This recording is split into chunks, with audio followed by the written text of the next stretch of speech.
Hey everybody, it's David Dugdale, learningvideo.com. As some of you might know, I've been trying to find a reference monitor, grading monitor, whatever you want to call this top one right here, for quite a while. I've reviewed two other units before, and I didn't even do a review on them because they were terrible. I didn't like them.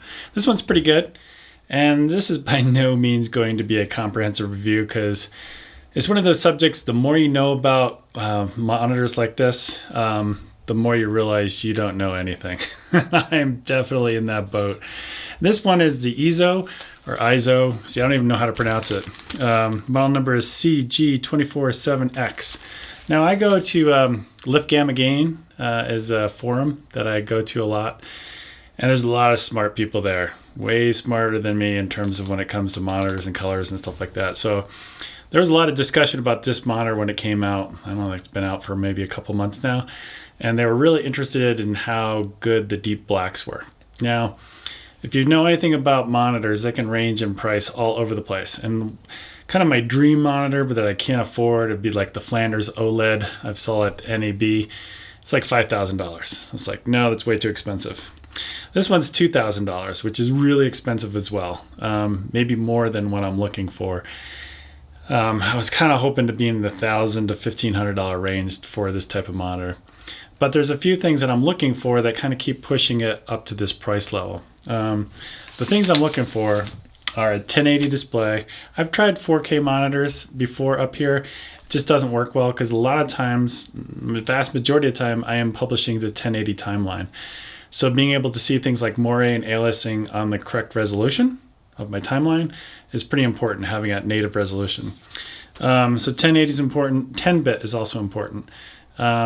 Here, let me cut and let me show you something. All right, what I've cut to is a gradient from black to white. It's one of the things that's built into Resolve. I've been using Resolve 12.5 for quite a while, last few months, and I've been really liking it.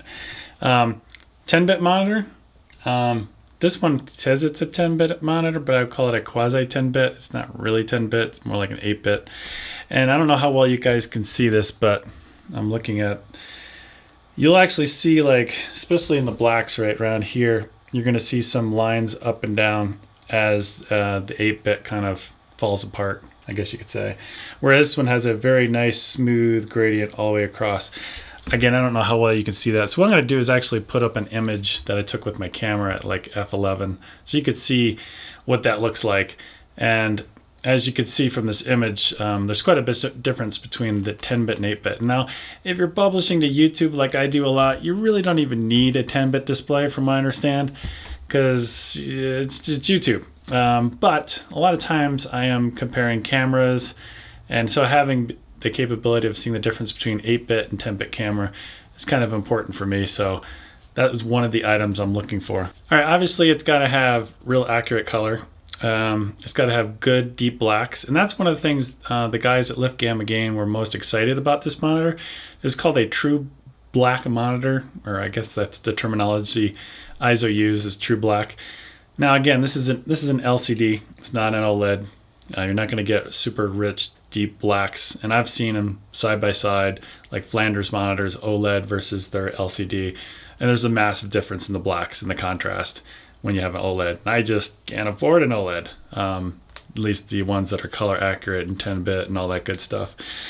I know there's other ones out there like a 55-inch monitor OLED, and they're coming down in price. And that's kind of why this has taken me so long, as I was like, well, I'm just gonna wait around a little while longer, maybe the OLED prices will come down. Well, they really haven't, at least in the reference monitor or grading monitors.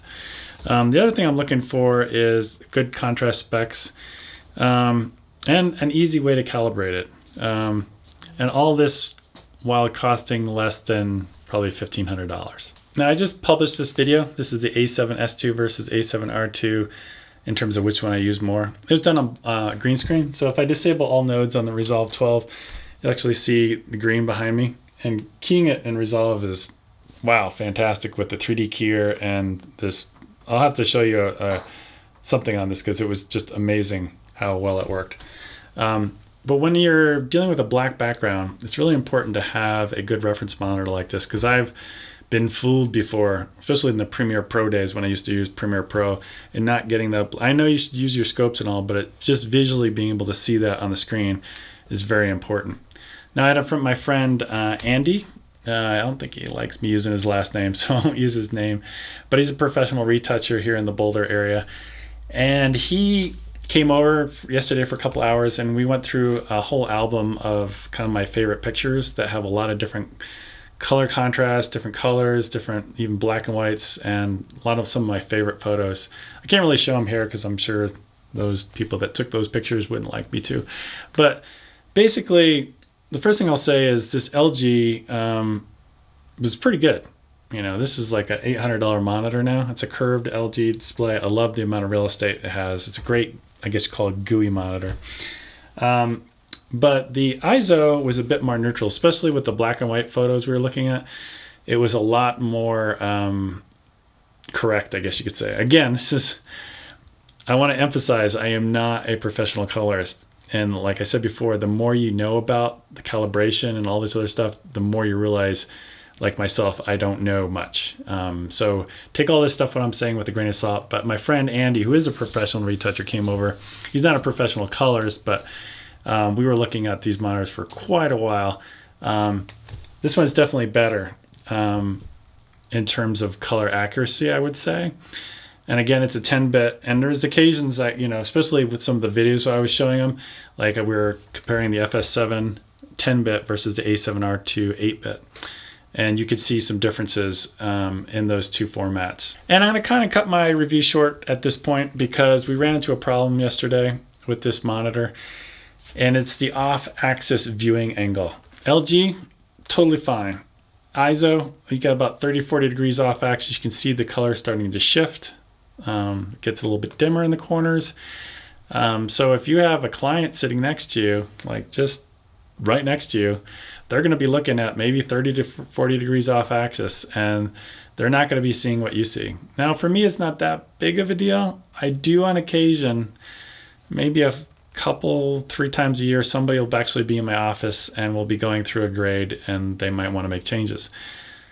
That's totally, and in that instance, I don't have the trust in this monitor that I do with the LG, because if they're looking at that one and they say, can you make it a little bluer or whatever, and I'm thinking, I don't think so, and then you move your head over 30 degrees and you can see what they're seeing, yeah, that's not a good. Maybe what I'll do is show you some B-roll, and I'll move the camera around and you can kind of see what's happening with this LG or the ISO. All right, that's pretty much it. I'm going to be sending this ISO back, this loaner from B&H, and the guys over at Lift Gamma Gaming gave me a couple more suggestions of what to look at next.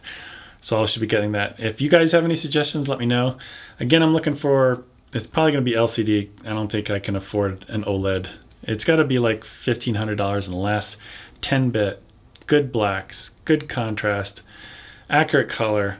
All those type of things. You know, I'm basically looking a good calibration system, and that's something I really didn't touch upon here.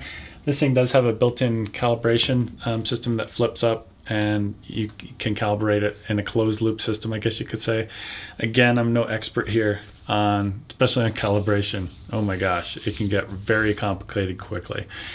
But if you have any suggestions on monitors that can hold, you know, LUTs within the monitor itself for good calibration, and have all those other items that I mentioned, definitely put them below.